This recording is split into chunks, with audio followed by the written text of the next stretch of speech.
The wind pulled across the flight line in ragged pulses, dragging sheets of powder snow over the concrete as if trying to erase it.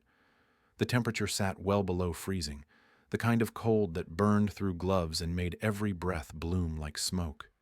Engines from the alert side hangars were already spinning up, heat bleeding into the snow in short-lived gusts. Each aircraft sat gleaming under the low winter sun, their outlines sharp in the ice-blued haze. Callie stood beside the second-to-last A-18 Super Hornet in the outermost row. Her boots were sunk slightly into the snow-packed runoff at the edge of the pad, heels steady, toes pointed toward the line. Her olive-drab flight suit was zipped to the collar. Cuffs stiff from exposure. The legs faded and pressed white along the creases. Her gloves hung from her belt loop, fingers curled inward, stitched leather catching light with each gust of wind. Her blonde hair was tied back cleanly behind her neck. No flyaways. No statement. She hadn't moved in several minutes. Inside the alert trailer, where heat shimmered in fogged window panes and the scent of instant coffee overpowered jet fuel, 3 pilots leaned against the back bench, watching the ramp through condensation. One of them elbowed the other. "She's still out there?" he asked. The second glanced up, squinting, like a statue. "That jet's cold. They're not even fueling it." The third pilot grinned and said, "They probably stationed her up here to keep the metal from rusting. Cold storage." Laughter rattled off the bench cushions. No one lowered their voice. The digital scramble board rotated names every 10 seconds, glowing orange across the front panel. Callie's name never appeared. The other pilots had call signs, nicknames etched in permanent marker along helmet bags and locker tags. Callie had none of that. Her nameplate had been moved to the storage side of the locker room 2 weeks ago. The helmet she had trained in was still locked inside, a padlock slightly fogged from temperature change. She hadn't touched it since arrival. Snow hissed past her boots. The FA-18 beside her had not been powered in over 36 hours. Ice framed the leading edge of the intakes, and a translucent sheet of frost dulled the canopy. The flight ladder was still latched up, and the pitot covers had not been removed. No airman had performed a walk-around. No ground crew had so much as placed a power cart nearby. A few meters behind her, a junior technician exited the tower's side door with his parka unzipped and his phone raised.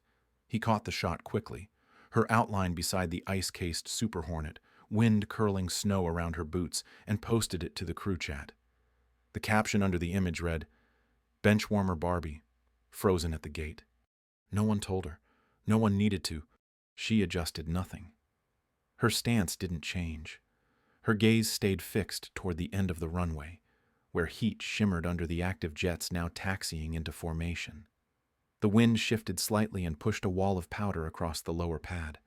The snowflakes struck her legs and flight suit without notice. She blinked once. Her hand moved to the gloves at her belt, only to touch them briefly. The hangar behind her buzzed with motion. Radios called out fuel stats, engine clearance codes, wind warnings. Inside the heated ready room, crew rotated through the coffee machine. One captain in an unzipped parka leaned near the window and pointed out toward her silhouette. "She trying to log time by proximity." Another officer laughed. "She's probably waiting for someone to tell her she can come in." The inside air was dry and hot, piped in through underfloor vents. Faces shone pink from heat. Names rolled across the board again. None of them were hers. Outside, the frost was building along the edges of her aircraft's rear stabilizers. The snowdrifts along the pad had been cleared that morning, but they returned fast, building in the crosswind that tunneled between hangars. Callie's boots were partially buried now. Her shadow stretched long across the concrete. She hadn't spoken to anyone since first light. Near the edge of the mobile maintenance trailer, a group of mechanics finished fueling a different FA-18. One of them, an older crew chief with frost on his lashes, gave her a look over his shoulder. "She waiting for someone to notice her," he muttered. The other shrugged. "That jet's not even on the board." "She's not either." The first tech snorted, then wiped his gloves against his knees. "She's going to lose circulation standing out there like that." But she didn't shift. Not when the cold lifted the edge of her flight suit collar. Not when the comms tower hissed out another pilot rotation. Not when the alert horn tested at 85 decibels for the third time that morning. She stayed beside the aircraft. Not against it. Not leaning. Just standing with precision. Like she was already halfway in motion. When the afternoon sun finally breached the ridgeline, the ice on the A-18's canopy began to halo. It did not melt. It refracted the light, casting thin arcs across the snow below. Callie's shadow cut through one of them like a clock hand pointing at idle. Inside the trailer, another name was called. A pilot opened the side locker for his helmet and unzipped his boots. No one called hers. No one turned to check. In the hallway near the stairwell, someone shouted over laughter. "That one's iced." She didn't flinch. The wind pushed her hood against the back of her flight suit. Her hands stayed low and even. She looked once more toward the end of the runway and adjusted the gloves at her side. The sun slipped behind the low clouds again, and the light turned to blue. Behind her, the base stayed warm. Inside, they kept laughing. She faced the line and did not move. The desk was metal and square, set beneath a frosted wall vent that hissed softly through the night. A small lamp cast light across the surface, turning the laminated schematic into a dull rectangle flecked with tape marks and pencil shadow. The schematic showed the FA-18's start sequence, panel, trim, toggles, fuel isolation, backup, bleed air. Its corners had begun to curve from use. The plastic wrinkled where her fingertips had pressed too often at the same switch positions. Callie sat upright, shoulders square, spine aligned with the edge of the chair. Her stopwatch ticked once every second, the small red hand stuttering forward with mechanical clicks. She held a folded notepaper in one hand, thumb bracing its creases, the other hand hovering just above the table as if feeling for controls. On the tray beside her sat 2 spare batteries, a coil of thermal wrap, and a cloth to wipe frost from contacts she never touched. The checklist was hers, written in pencil, step by step, not copied from a binder, but memorized through repetition, then inscribed in careful lines after lights out. It began with the battery master and ended with full throttle clearance. Each motion had been practiced in silence, not just once, but every night since arrival. No one asked for it. No one logged it. She timed herself anyway. She tapped the stopwatch and moved. Her hand swept across the table in a practiced arc. Fuel isolation, APU start, throttle gate, right finger for backup air, left index along imaginary panel lines. Her eyes stayed shut, her breath slow. When the stopwatch crossed 19 seconds, she stopped. She reset. She waited for her breathing to settle. Then she did it again. There were no alarms in her room, no television, no sound except the wind tapping against the vent. The walls were paneled in gray and carried the chill from outside. Her gloves were tucked under her pillow, palms pressed together to stay warm. The only color in the room came from the faded orange band on the stopwatch and the edge of an old battery tag tucked into the tray corner. She stood slowly and crossed to the shelf above the bunk. 3 binders. One held printed manuals. The others were blank. She opened the second and slid the notepaper inside, then tapped the page once to flatten it. The stopwatch went into the tray. The boots went on without a sound. She wore them without socks. Laces wrapped once, twice, tied low across the ankle to reduce pressure. She slid into her parka, but left it unzipped. Her fingers ran along the back of the zipper just to check for a snag she had reinforced last week. She stepped out of the bunkroom and into the corridor. The lights were dimmed for night shift. Fluorescent fixtures buzzed faintly. No one else moved through the hallway. Her footfalls were soft. The rubber soles gripped against cold tile as she passed the sleeping quarters. The mess. The empty ready room. She pushed the door open with her shoulder and stepped into the dark. Outside, the cold returned with full force. Wind curled around the edges of the hangar buildings, dragging snowflakes like grit. The sky was flat black, no stars, just the yellow blink of a perimeter beacon, and the distant red pulse of tower warning lights. Her breath clouded in short bursts. She kept her pace even, her boots crunching through patches of refrozen snow. She walked the same route each night, along the far edge of the hangar row, past the generator tanks, across the rear pad, and then up the central lane between parked aircraft. The snow here was deeper, drifts collected in corners. Ice slicked the metal stairs that led to catwalks she never used. She passed the first jet in silence, then the second. Her steps slowed by the time she reached the third. It was hers. The A-18 sat dormant under a pale arc light, its surface dusted with fine frost. Snow had collected along the air intake lips and under the rear stabilizer. The canopy was sealed and dull, the seams between panels outlined in ice. She stopped beside it. She did not touch it yet. She tilted her head back slightly to trace the nose cone. Her gaze followed the fuselage line to the exhaust nozzles. Then she stepped to the ladder, eyes pausing at each rung. She was not here to climb. She was here to remember. Her right hand raised, fingers tracing a panel in the air about shoulder height, where the external power panel would sit. She made no sound. Her glove stayed in her belt. She mimed the battery toggle with her fingertip, then the throttle cutout, then the master ignition, then the oxygen test tap. She paused. The wind shifted and blew snow past her feet. She closed her hand and brought it back to her side. She circled once around the jet. No shortcuts. She stopped by the rear landing gear, knelt briefly, and pressed her hand to the snow beside the tire. The snow gave easily. The tire was cold. She stood again and returned to the forward edge. Her boots left only faint impressions in the powder. Her face was pale in the light, the wind turning the ends of her hair across her collar.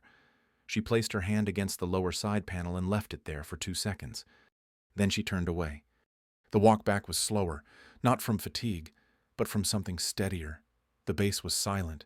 Her breath no longer smoked. Her fingertips were numb. Back inside. The bunkroom light was still on. She closed the door softly, removed the boots, sat at the desk, lifted the schematic once more, and started again. The siren did not begin gradually.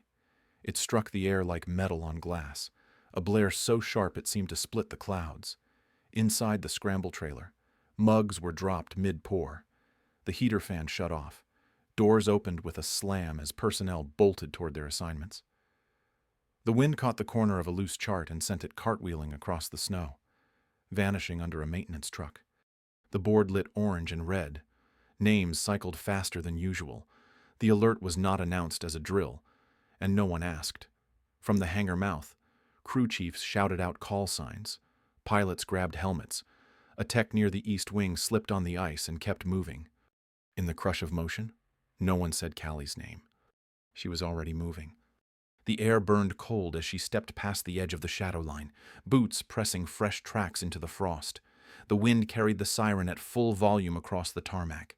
Snow blew low, curling around her knees and flicking up in thin arcs behind her legs. She did not jog. She did not signal. Her hands were bare. One crew leader at the junction point glanced up from his comms tablet and raised his voice. "You're not on scramble. Hold position." She did not respond. Her path never changed. Inside the main gear locker, her helmet was still locked in place. The padlock remained frozen, untouched. She had passed it without slowing. Her gloves were still hooked through her belt loop. The other pilots were shouting over one another as they hauled open side lockers and yanked thermal covers off their aircraft. Tower comms barked instructions that cut in and out over the speaker. "Stand by for vector allocation. All authorized crews check in immediately. Confirm board status." Her aircraft was not listed. Its slot read inactive. Its external cabling had not been connected. The ladder was up. The panel snow had not been brushed clear. Frost filmed the canopy so thickly that the frame edge disappeared into white. "Jet 5 isn't spun," someone shouted. "It's iced. That one's dead. She's not even cleared." They said it loud enough for each other. Not for her. Callie passed the rear stair, turned sharply at the fueling skid, and crossed directly into the cold zone. No one followed. A group of enlisted techs paused by the power sled, one of them holding a fuel line in hand, half-coiled and dripping meltwater. They stared as she stepped toward the forgotten Super Hornet. "You're not even on the sheet," one said. Another lifted his comlink. "Tower, be advised. Jet 5 is being approached by Unauthorized." His voice trailed off as Callie reached the ladder. Her hand touched the metal. The rungs were ice-laced and bit into her palm, but her grip held. She climbed in one motion, not rushed, not pausing, her boots knocking soft clinks against the side panel as she moved. At the top, she paused only long enough to check the canopy seam. The frost was still intact. No one had touched it. She keyed the release lever manually and slid herself into the seat. The cockpit was black. No startup tones. No HUD. The inside temperature was below freezing. She exhaled once through her nose and watched the breath bloom, then dissipate in front of her visorless face. Back on the ground, the junior tech still held his comm unit in the air. "Tower, this is line crew on pad 7. Someone is in Jet 5. Repeat, cockpit is occupied." The tower replied with static. "Is that even possible?" another voice asked. "She doesn't have a helmet." Someone muttered, "What is she doing?" The air had dropped lower still. One of the overhead yard lights began to buzz, flickering against the snowy wind. Jet 3 on the adjacent pad was beginning its startup. The heat shimmered off the ground behind it as its turbines roared into a slow whine. Callie's aircraft remained silent. Then the canopy sealed. It locked with a subtle click that none of them could hear, but all of them felt. Inside, she moved. Her gloves remained at her belt. Her hands settled onto the controls with practiced ease. She adjusted the trim switches by feel: APU switch, fuel prime, throttle position, oxygen circuit bypass. The sequence began. Not a checklist, a motion. One of the tower officers leaned closer to the window, voice low. "She's not even logged in. She's not on the run sheet." "Check the pad record," another said. "What's her name again?" "Callie." "No last name. Just Callie." The light above Jet 5 blinked. The APU indicator lit amber, then green. The sound came seconds later, a staggered churn, then a sharper whir. The right engine coughed once, then caught. The left followed. Snow blasted from the side channels as the A-18 came alive. The frost on the canopy streaked back in diagonal lines as heat built beneath it. Her fingers moved again. Flap check, brake release, taxi ready. The wheels unlocked. The Super Hornet pulled forward.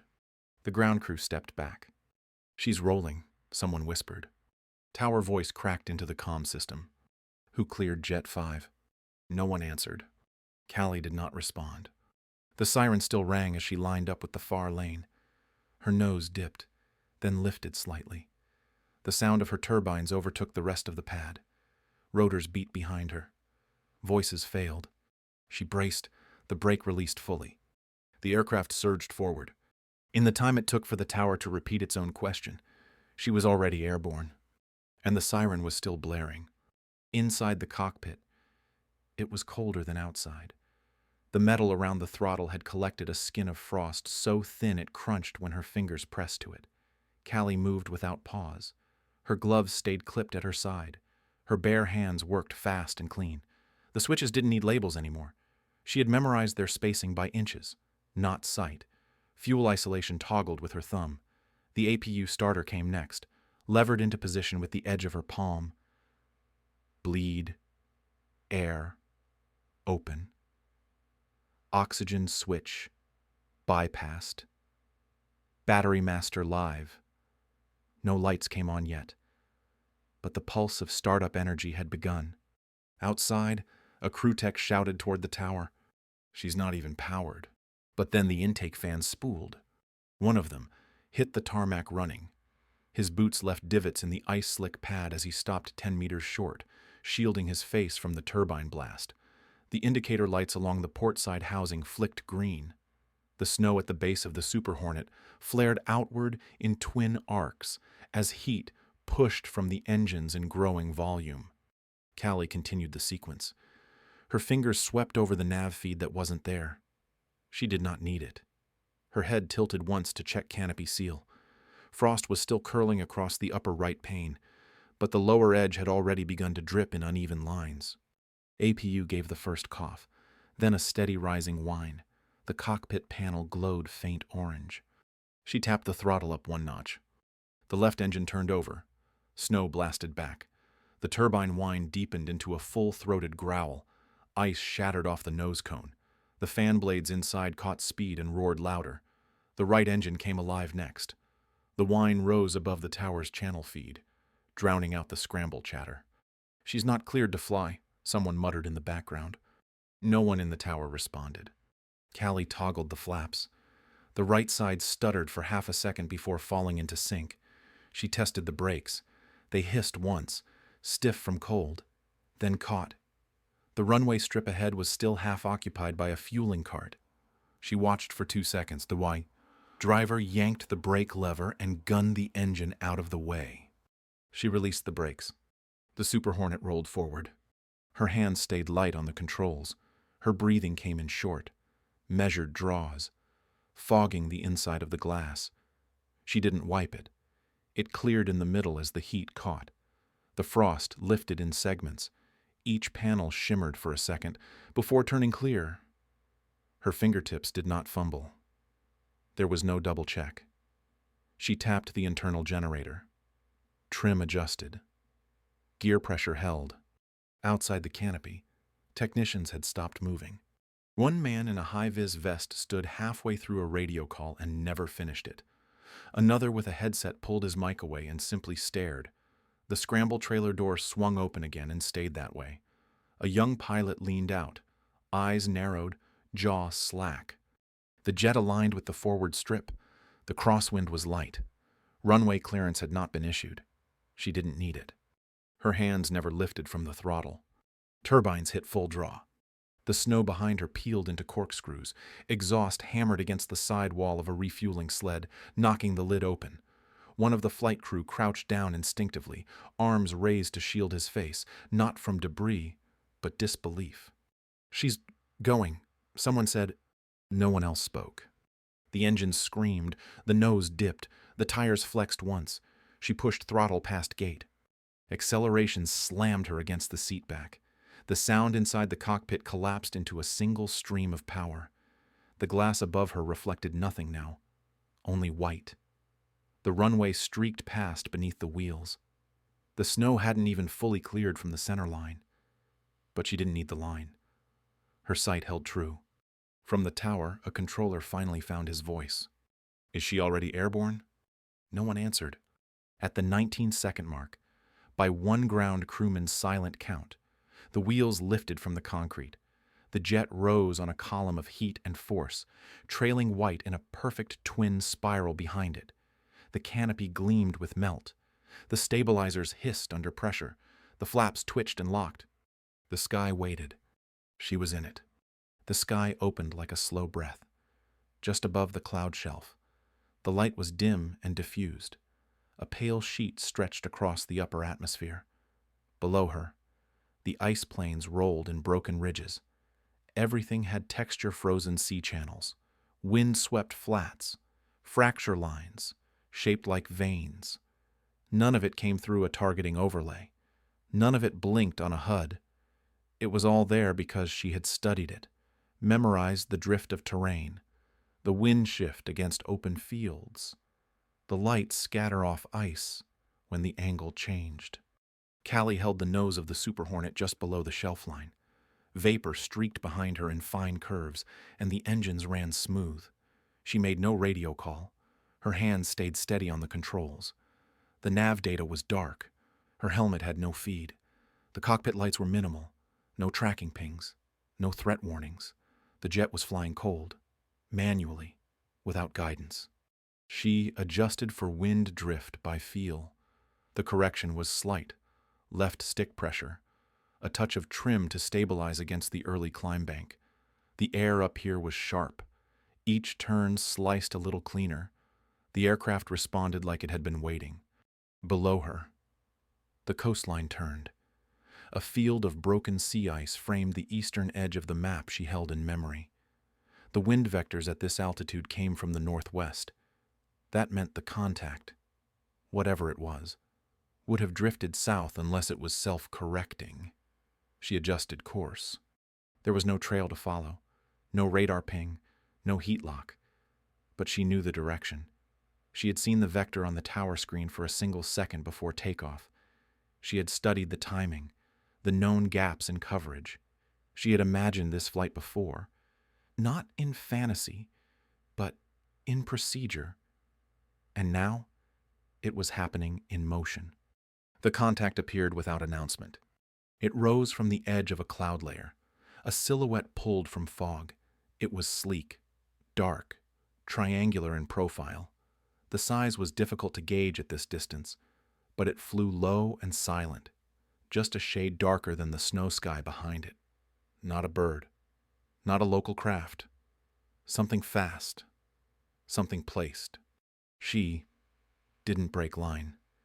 She adjusted power and stayed behind the trailing edge, far enough to avoid crosswash, close enough to count the sway of its arc.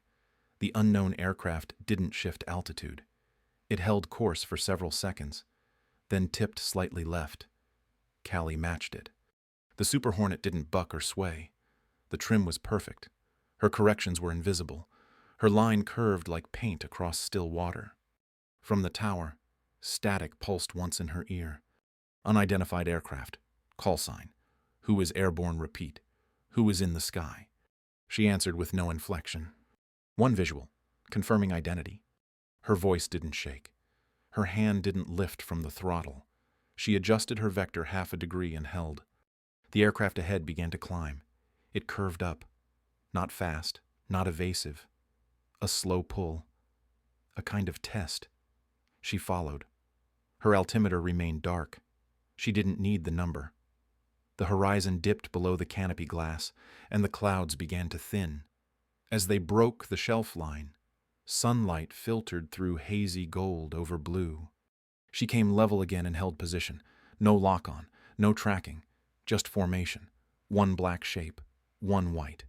Her jet moved in perfect rhythm beside it. She leaned forward slightly. The canopy glass remained clean, the fog finally gone. Her visor caught the shadow of the other aircraft's outline. It was unmanned. No visible canopy. Sleek and quiet. A drone, or something similar. It turned right. She stayed with it. The horizon stretched endless. The air flattened. No traffic, no contrails. Just the two aircraft rising and falling in the same arc. The quiet was complete. Behind her, the base remained below the clouds. They could see her on radar now, but they wouldn't understand the pattern. They wouldn't know why she was there. No one had sent her. No one had tracked her launch time. She didn't belong to the log.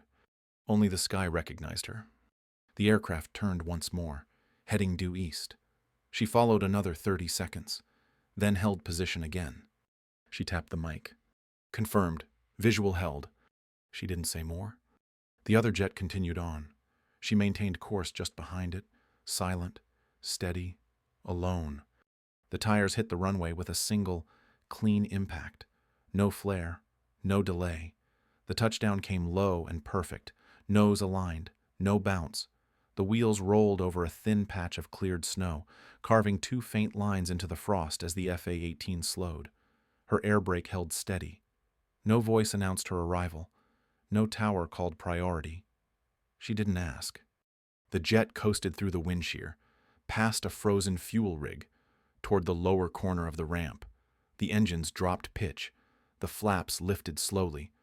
When the aircraft turned at the final taxi line, its canopy glass reflected the tower above it, frosted edges, light haze, and the silent blur of personnel moving behind glass. She parked in the same slot where the flight had started. Jet 5, unassigned. No ground crew came to greet her. No one opened the ladder. For a long second, nothing happened. Then the turbines wound down. One rotation, then the next. Callie raised the canopy and stood. The wind touched her immediately.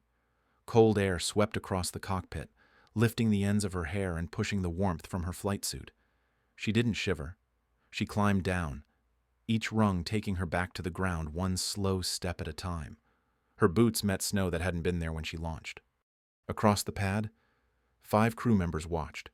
One held a headset but didn't speak. Another leaned forward slightly, hands at his sides, like he expected her to say something. She didn't. She stepped back from the aircraft, turned, and walked past them. Inside the tower, the screen showed her return vector. The trace was razor sharp. The flight path curved out, leveled, tracked the contact, and held distance, then return. No diversions, no warnings, no chatter. Her identifier was missing, but the system had logged it as unknown, a yellow box without a name. Someone finally pressed play on the security feed. The launch replay stuttered once, then began. Callie entered the frame just as the siren sounded. She crossed the ramp with no helmet, no gloves, no escort. Her movements were quiet, straightforward. When she reached the ladder, she climbed without pause. From canopy seal to liftoff, 19 seconds passed. A young analyst ran the timecode again. He didn't speak. The senior officer in the room stood behind him with arms folded. His eyes stayed on the screen. "That's not possible," the officer said quietly. No one argued. In the far corner of the tower, one mechanic sat watching the secondary feed. The external panel camera had caught the moment of startup. One light blinked green, then 2, then full engine fire. The aircraft launched like it had been running for an hour. The mechanic leaned back slowly in his chair. Outside, steam lifted from the top of the Super Hornet. The heat had melted part of the frost along the inlet. A small puddle formed beneath the exhaust vents, barely visible in the patchy snow.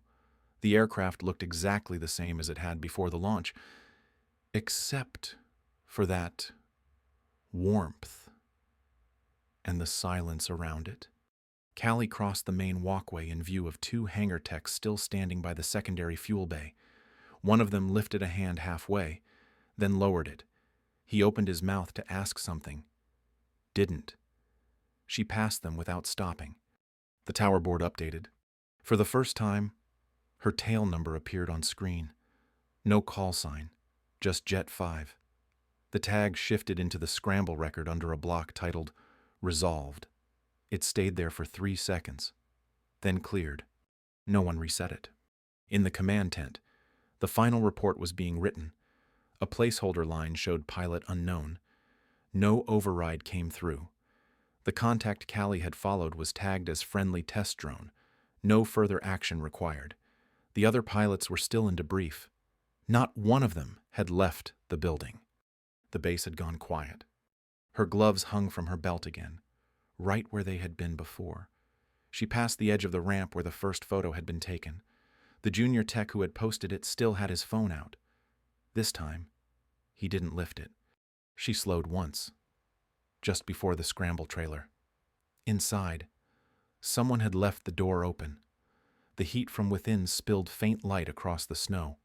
A man stood just inside the frame, shoulders braced against the door. He had been one of the first to laugh.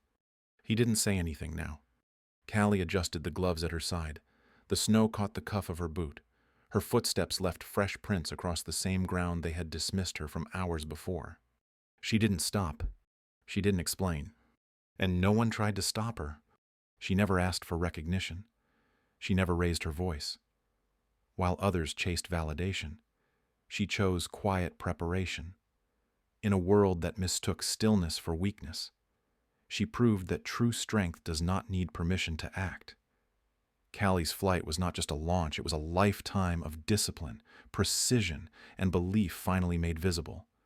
They overlooked her because they never looked closely.